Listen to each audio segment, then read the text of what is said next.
Dystopia refers to antitopia. In literature, it is a work that is packaged as a utopia, but in reality, it refers to a work that reveals the reality of totalitarianism, that completely monitors and oppresses the lives of its members. As a conscious novelist, I feel a great obligation to introduce George Orwell's Dystopia 1984. I consider George Orwell the greatest novelist aside from my literary teacher Boris Pasternak. It is difficult for ordinary people to know what a great writer he is, unless you are the same writer. If my YouTube channel suddenly disappears, please know that I am guilty of reinterpreting 1984, which satirizes the absolute system.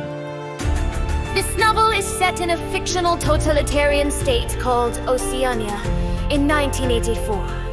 In Oceania, Big Brother thoroughly monitors and controls the private lives of all citizens, including Kakao Talk and YouTube, through telescreens and the thought police.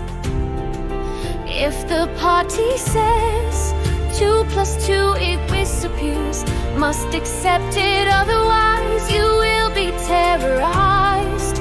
Oceania is made up of 2% internal party members, 13% external party members, and 85% workers.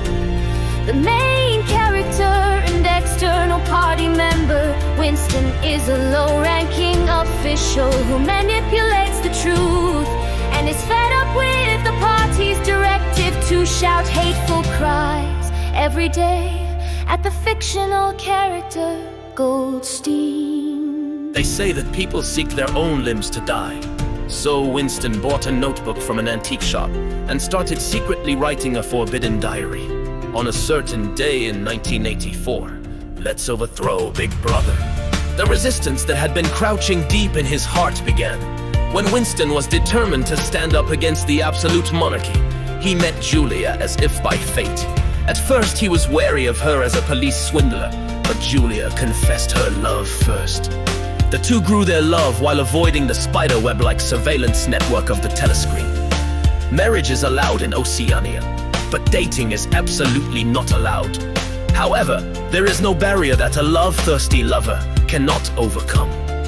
After a long search, Winston approached O'Brien, a party official and leader of the secret organization Brotherhood, and joined the Brotherhood. Just in time, the owner of the antique shop where he had bought the notebook lent Winston an empty attic on the second floor. Just thinking about it, a hideout without a telescreen made his heart flutter.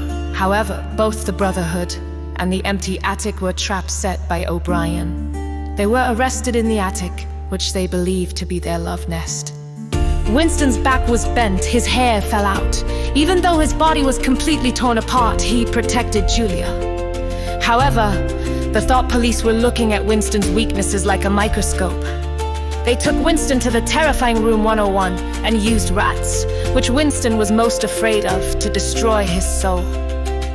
Just before the cannibalistic rats gnawed at Winston's flesh and blood, he eventually betrayed Julia. One day, the two met by chance, but they were both surprised by how much they had changed, and they parted ways in loneliness after confirming that they had betrayed each other. When Winston's soul left his body at death, he closed his eyes, believing that I love Big Brother.